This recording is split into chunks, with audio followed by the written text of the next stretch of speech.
नमस्कार साथियों, study battle YouTube channel में एक बार आपका फिर से स्वागत है। आज हम डीएलएड फोर्थ सेमेस्टर के जो इम्पोर्टेंट क्वेश्चंस जो ऑब्जेक्टिव एमसीक्यूज जो रह गए थे, इससे पहले हमने साइंस से हैं या सोशल साइंस से हैं या इंग्लिश के हैं, हिंदी के हैं, इनसे रिलेटेड हमने एमसीक्यूज के बारे में बात किया था जो पिछले सालों के एग्ज़ाम में पूछे गए हैं। आज हम और एक वीडियो डिस्कस करेंगे जिसमें हम जो आपका विद्यालय प्रबंधन, शैक्षिक प्रबंधन और प्रशासन से रिलेटेड जो क्वेश्चंस हैं उसके बारे में डिस्कस करेंगे।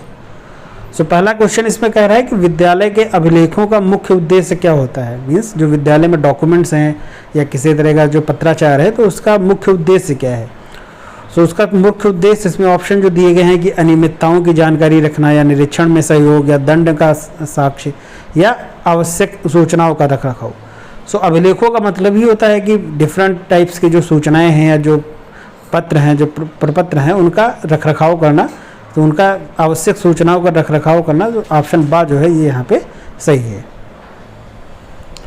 नेक्स्ट कह रहा है कि कोठारी कमीशन ने 1964 से 66 के बीच में, आपने जब सेकेंड सेमेस्टर का एग्ज़ाम दिया था तब आपने पढ़ा होगा कोठारी आयोग के बारे में, राधाकृष्णन आयोग के बारे में। इस तरह के जो प्रमुख आयोग हैं जो एग्ज़ाम के लिए काफ़ी इंपॉर्टेंट हैं। उसमें 1964 से 66 का जो कमीशन है उसको कोठारी आयोग कहा जाता है। कोठारी आयोग ने राष्ट्र निर्माता की संज्ञा किसे दिया है। नेशनल बिल्डर इसको इंग्लिश में कहते हैं। राष्ट्र निर्माता की संज्ञा किसे दिया है। अध्यापकों को राष्ट्र निर्माता की संज्ञा दी गई है। बाकी इसमें प्रतिभाशाली छात्रों को, इंजीनियरों को या शिक्षा अधिकारियों को, अध्यापक जो है वो राष्ट्र निर्माता हैं। शैक्षिक पर्यवेक्षण का मुख्य उद्देश्य क्या होता है। शैक्षिक पर्यवेक्षण का मुख्य उद्देश्य शिक्षा की संपूर्ण प्रक्रिया में वांछनीय परिवर्तन करना या सामान्य निर्देशन देना, कक्षा का निरीक्षण करना या अनुदानों की अपव्यय का निरीक्षण करना। शैक्षिक पर्यवेक्षण का मतलब होता है शिक्षा की संपूर्ण प्रक्रिया में वांछनीय परिवर्तन। मीन्स कि कैसे पढ़ाई चल रही है, पठन पाठन कैसा है, जो विद्यालयी परिवेश है उसमें जैसे कि पुस्तकों का हो गया कि किताबें बच्चों को दी जा रही हैं कि नहीं, कैसे उनको सिखाया जा रहा है, टीएलएम का इस्तेमाल किया जा रहा है कि नहीं, तो ये शैक्षिक पर्यवेक्षण के अंतर्गत आएगा। राज्य शिक्षा संस्थान कहाँ पे है। ये काफ़ी इंपॉर्टेंट क्वेश्चन है, कई बार आया हुआ है एग्जाम में। राज्य शिक्षा संस्थान जो है वो आपका प्रयागराज में है। ओके, प्रयागराज का ही पहले इलाहाबाद कहते थे, अब प्रयागराज में है। नेक्स्ट कह रहा है कि विद्यालय में अनुशासन स्थापित करने में सहायक नहीं है। निम्न में से कौन सा विद्यालय में अनुशासन स्थापित करने में सहायक नहीं है। पाठ्य सहगामी क्रियाओं का आयोजन करके, नैतिक शिक्षा का व्यवस्था, शिक्षक अभिभावक सहयोग या दंड की अधिकता। दंड की अधिकता, अगर बच्चों को पनिशमेंट दिया जाएगा या उनको दंड दिया जाएगा उसमें अनुशासन की जो भावना है वो इतनी जल्दी डेवलप नहीं होगी एज़ कम्पेयर टू जो पाठ्य सहगामी क्रिया या नैतिक शिक्षा या शिक्षक अभिभावक सहयोग। ओके, ऑप्शन सा जो है वो यहाँ पे गलत होगा। राज्य हिंदी संस्थान कहाँ पे है। देखिए दो है, अभी ऊपर आया था आपका शिक्षक आया था क्वेश्चन यहाँ पे। राज्य शिक्षा संस्थान कहाँ पे है, वो आपका प्रयागराज में है, लेकिन राज्य हिंदी संस्थान जो है वो वाराणसी में है। ओके, ये कन्फ्यूज़न नहीं रखिएगा, कन्फ्यूज़न ना होने पाए। हिंदी संस्थान जो है वो वाराणसी में है। विद्यालय प्रबंधन में महत्वपूर्ण भूमिका किसकी होती है। विद्यालय स्कूल मैनेजमेंट या कॉलेज मैनेजमेंट में महत्वपूर्ण भूमिका जो है वो प्रधानाध्यापक की होती है। ओके, ऑप्शन आ जो है वो यहाँ पे सही होगा। शैक्षिक प्रबंधन का महत्वपूर्ण पक्ष कौन सा है। दंड, प्रशासन, पुरस्कार या अनुशासन। प्रशासन मीन्स कि एडमिनिस्ट्रेशन वहाँ का कैसा है, वहाँ का प्रबंधन कैसा है। प्रशासन जो है वो शैक्षिक प्रबंधन का महत्वपूर्ण पक्ष है। कौन सी पाठ्य सहगामी क्रिया तर्क शक्ति का विकास करती है। पाठ्य सहगामी का मतलब है कि जो पढ़ाई है उसके साथ साथ चलने वाली क्रियाएं जो होती हैं, जिसको हम को करिकुलर एक्टिविटीज़ कहते हैं, उनमें पाठ्य सहगामी क्रियाओं की क्रिया तर्क शक्ति का विकास करती है। कौन सी है इसमें। देखिए अभिनय, निबंध लेखन, खेलकूद या वाद विवाद। वाद विवाद है पाठ्य सहगामी क्रियाएं। ओके, वाद विवाद जब डिबेट करते हैं तो हम डिफरेंट अपने जो वक्तव्य हैं, जो अपनी बात है वो हम सामने रखते हैं। वो किसी भी टॉपिक के पक्ष में भी हो सकती है, विपक्ष में भी हो सकती है, लेकिन वो पाठ्य सहगामी क्रियाएं कहलाएगी। लेकिन अभिनय करना, निबंध लेखन तो अलग एक प्रोसेस होगी। खेल कूद, अभिनय ये अलग चीज़ होगी ना, इसका पाठ्य सहगामी क्रिया से इतना संबंध नहीं है। लेकिन तर्क शक्ति का यहाँ पे क्वेश्चन में कह रहा है कि पाठ्य सहगामी क्रिया तर्क शक्ति का विकास करती है। ओके, थिंकिंग प्रोसेस जो है या लॉजिकल प्रोसेस को बढ़ाने की, तो वो वाद विवाद हो जाएगा। भगदड़ जैसी आपदाएं होती हैं, सो भगदड़ जैसी आपदाएं जो होती हैं वो कुप्रबंधन का शिकार होती है। कुप्रबंधन मतलब है बैड मैनेजमेंट, मिसमैनेजमेंट की वजह से भगदड़ जैसी क्रियाएं होती, जो आपदाएं हैं वो घटित होती हैं। यदि एक बालक कक्षा में स्वच्छता के साथ नहीं आता है तो 4 ऑप्शन दिए गए हैं, उसे डांट लगानी चाहिए, कक्षाशाला से बाहर निकाल देना चाहिए, या उसे स्वच्छता के लाभ बताने चाहिए, या अभिभावक को सूचित करना चाहिए। सो अगर बालक कक्षा में स्वच्छता के साथ नहीं आता है, साफ कपड़े पहन के नहीं आता है, उसके बाल कटे नहीं होते हैं या उसके नाखून नहीं कटे होते, जो भी है, सो स्वच्छता के साथ अगर नहीं आता तो उसे स्वच्छता से लाभ बताने चाहिए कि स्वच्छता का पालन करने के क्या क्या लाभ हो सकते हैं। ओके, सो ये बता करके हम उसको ये कर सकते हैं। बाकी डांट लगाना, अभिभावक को सूचित करना या शाला से निकाल देना ये सही नहीं है। ओके, उसको स्वच्छता के लाभ बता करके हम उसको जल्दी समझा सकते हैं और उसको सही कर सकते हैं। अधिकारियों द्वारा किए गए निरीक्षण, विद्यालय के कार्य को घंटों तथा विद्यालय को प्रभावित करने वाली अन्य गतिविधियों का उल्लेख किया जाता है।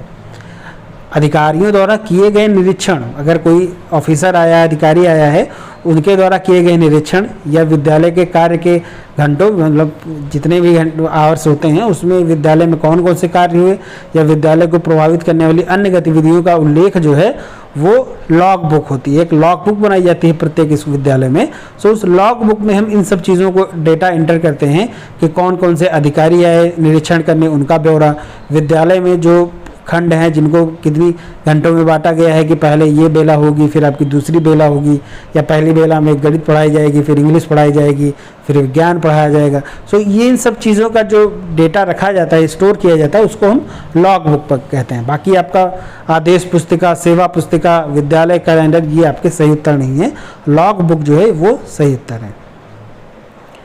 जिला बेसिक शिक्षा समिति, ओके, जिला बेसिक शिक्षा समिति का गठन कब किया गया था? इंपॉर्टेंट है, कई बार आया हुआ है। सो जिला बेसिक शिक्षा समिति का जो गठन है वो 1975 ईस्वी में किया गया था। बाकी आपके जो ऑप्शन इसमें दिए हैं 1980, 71, 82, लेकिन 1975 जो है वो यहाँ पे सही उत्तर है। नेक्स्ट कह रहा है कि भारत में विद्यालय निरीक्षण पद्धति का प्रारंभ कब हुआ था? विद्यालय निरीक्षण पद्धति का जो प्रारंभ हुआ वो अंग्रेजों के शासनकाल में हुआ था, ये भी आपको ध्यान रखना है। विद्यालय की बौद्धिक प्रयोगशाला कौन सी होती है? बौद्धिक प्रयोगशाला को हम पुस्तकालय कहते हैं, क्योंकि बौद्धिक प्रयोगशाला मतलब जहाँ पे पुस्तकालय को हम बौद्धिक प्रयोगशाला कहते हैं, ये आप इतना ध्यान रखिए। संचयी अभिलेख पत्र में लेखा रखा जाता है, क्योंकि जो संचयी अभिलेख पत्र है उसमें लेखा रखा जाता है छात्र की प्रगति का, विद्यालय वित्त का, या शिक्षक की प्रगति का, या कोई नहीं। तो छात्र की जो प्रगति है, जो स्टूडेंट की या जो छात्रों की प्रोग्रेस रिपोर्ट है कि कहाँ कहाँ उनकी क्या उन्नति हो रही है, कहाँ पे उनको ज़्यादा दिक्कत आ रही है, क्या उनका परफॉर्मेंस है। सो इन सब चीज़ों का जो ब्यौरा है वो संचयी अभिलेख पत्र में रखा जाता है। निम्नलिखित में से कौन सा भौतिक संसाधन के अंतर्गत आता है? भौतिक संसाधन का मतलब है फिजिकल रिसोर्स। सो छात्र छात्राएं, शिक्षक, प्रधानाध्यापक या विद्यालय भवन। सो विद्यालय भवन ऐसा, विद्यालय भवन जो है वो इसमें फिजिकल रिसोर्स है, बाकी आपके सब नेचुरल हैं। विद्यालय की बौद्धिक प्रयोगशाला होती है, अभी ऊपर ही हमने डिस्कस किया। सो ये विद्यालय की भौतिक प्रयोगशाला जो है वो बौद्धिक प्रयोगशाला पुस्तकालय होती है। समस्या समाधान का प्रमुख अंग क्या है? तो समस्या समाधान का प्रमुख अंग जो है वो यहाँ पे निर्णयन प्रक्रिया है, कि कैसे हम डिसीजन मेकिंग कर रहे हैं, कैसे निर्णय ले रहे हैं, उसकी प्रोसेस जो है वो समस्या समाधान का प्रमुख अंग है। मानवीय प्रबंधन के घटक कौन कौन से हैं? सो मानवीय प्रबंधन के घटकों की अगर हम बात करें तो इसमें ऑप्शन जैसे क्या दिए हुए हैं, फर्नीचर दिया है, विद्यालय भवन दिया है, पुस्तकालय, शिक्षक, छात्र छात्राएं एवं समुदाय। सो मानवीय प्रबंधन इसमें जो है वो ह्यूमन मैनेजमेंट या जो एंथ्रोपोजेनिक मैनेजमेंट है, ओके, उसके जो घटक हैं उसमें आपका टीचर्स हो जाएंगे, स्टूडेंट्स हो जाएंगे, ओके, और कम्युनिटी हो जाएंगे। मीन्स जो लोग हैं, लोगों का जो समुदाय है उसको हम मानवीय प्रबंधन के घटक कहेंगे। समय सारणी को क्या कहा जाता है? तो समय सारणी जो है, जो टाइम टेबल है, उसको हम विद्यालय की दूसरी घड़ी कहते हैं। एक घड़ी तो जो स्कूलों में समय बताने के लिए लगी रहती है, और दूसरी जो है समय सारणी को हम विद्यालय की दूसरी घंटी कहते हैं या दूसरी घड़ी कहते हैं। ओके। बाकी ऑप्शन जो इसमें दिए हैं विद्या, अनुशासन, घंटा, अध्ययन, ये गलत हैं, लेकिन विद्यालय की दूसरी घड़ी हम समय सारणी को कहते हैं। ये क्वेश्चन इस तरह से आपके वन लाइनर में भी आ सकते हैं, जो अतिलिखित उत्तरीय क्वेश्चन होते हैं, प्रश्न होते हैं, उसमें भी पूछा जा सकता है। ऑप्शन न दे करके आपको अतिलिखित उत्तरीय में पूछ लिया जाएगा कि विद्यालय की दूसरी घड़ी किसे कहते हैं या समय सारणी को क्या कहा जाता है। सो ये आपको दोनों तरह से ध्यान रखना है। नेक्स्ट कह रहा है कि औपचारिक रूप में संगठित समूहों में व्यक्तियों से मिलकर कार्य करने की कला ही प्रबंधन है। ये स्टेटमेंट दिया हुआ है, यहाँ पे कथन दिया है, आपको बताना है कि यह कथन किसका है।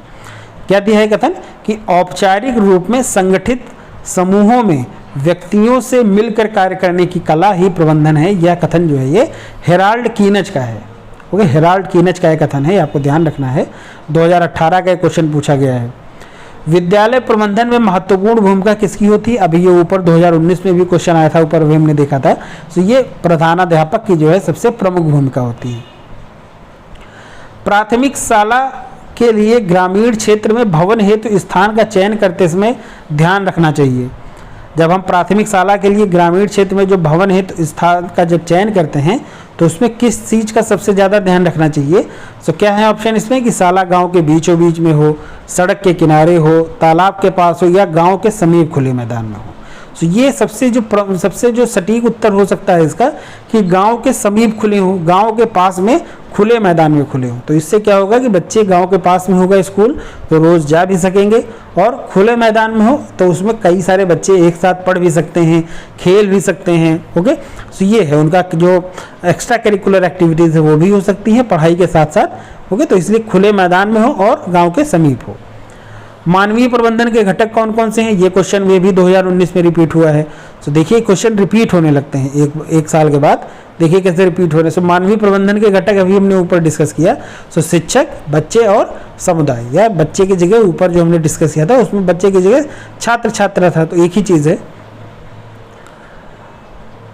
नेक्स्ट कह रहा है कि समय सारणी का सर्वाधिक महत्वपूर्ण गुण क्या है? देखिए समय सारणी का सबसे महत्वपूर्ण गुण इसमें क्या है? ऑप्शन देखिए कि कठोरता होनी चाहिए, समयावधि होनी चाहिए, विषयों का चयन होना चाहिए या लचीलापन होना चाहिए। समय सारणी का सर्वाधिक महत्वपूर्ण गुण ये है कि उसमें थोड़ा सा लचीलापन होना चाहिए। देखिए घड़ी जैसे होती है, जो घड़ी है उसमें वो तो फिक्स है कि उसमें एक टाइम पे एक ही टाइम होगा, ऐसा तो है नहीं कि घड़ी को हम आगे पीछे कर सकते हैं, वो तो टाइम सही रहेगा। लेकिन समय सारणी में लचीलापन होने का मतलब ये है कि सपोज करिए कि कोई टॉपिक चल रहा है, कोई अध्यापक जो है वो कक्षा में पढ़ा रहा है, मान लीजिए पढ़ाते पढ़ाते उसको ऐसा लग रहा है कि अभी 5 मिनट क्लास और चलेगी, तब ये जो शीर्षक है, जो टॉपिक हम डिस्कस कर रहे हैं ये ख़त्म होगा। सो उसमें लचीलापन होना चाहिए। ऐसे नहीं कि 5 मिनट अगर वो और पढ़ा ले या 5 मिनट के चक्कर में अगर वो टॉपिक उसको वहीं पे छोड़ना पड़ जाए, ओके, अगले दिन उसको कंटिन्यू करना पड़े। सो ऐसा नहीं होना चाहिए, लचीलापन होना चाहिए कि समय सारणी को 2, 4, 5 मिनट आगे पीछे किया जा सके। ओके, सो ये इसका सबसे प्रमुख गुण है। विद्यालय समुदाय के परस्पर सहयोग का प्रमुख उद्देश्य क्या है? जो विद्यालय समुदाय है उसमें परस्पर सहयोग का प्रमुख उद्देश्य क्या है? तो समुदाय में सहयोग प्राप्त करना, समुदाय से सहयोग प्राप्त करना, यही इसका प्रमुख उद्देश्य है। बाकी जो आपके ऑप्शन दिए हैं, अध्यापकों को अनुशासित करना, छात्रों और अध्यापकों में मधुर संबंध स्थापित करना, या छात्रों में अध्यापन के प्रति रुचि जागृत करना, ये सही नहीं है। लेकिन समुदाय से सहयोग प्राप्त करना, ये विद्यालय समुदाय के परस्पर सहयोग का प्रमुख उद्देश्य है। बुक बैंक से संबंधित पंजिका नहीं है। देखिए बुक बैंक से संबंधित पंजिका नहीं है। सो भंडारण पंजिका, दान पंजिका, संचयी अभिलेख या कार्यवाही पंजिका। सो जो संचयी अभिलेख है ये आपका बुक बैंक से रिलेटेड पंजिका नहीं है। ओके, व्यायाम की आवश्यकता होती है। सो व्यायाम की आवश्यकता क्यों होती है? बालक के मानसिक विकास में, शारीरिक विकास में, अनुशासन है, व्यवहारिक अनुशासन हेतु या बालक के सर्वांगीण विकास। सो व्यायाम से उसका मानसिक, शारीरिक और अनुशासन सब तरह का विकास होता है, इसलिए सर्वांगीण विकास हेतु व्यायाम की आवश्यकता होती है। सो ऑप्शन सी जो है, सा जो है वो यहाँ पे सही होगा। सो ये कुछ हमने क्वेश्चन डिस्कस किए। ओके, शैक्षिक प्रबंधन और प्रशासन से। इसी सीरीज़ में हम कुछ और क्वेश्चंस को अगले वीडियो में डिस्कस करेंगे। तब तक के लिए धन्यवाद।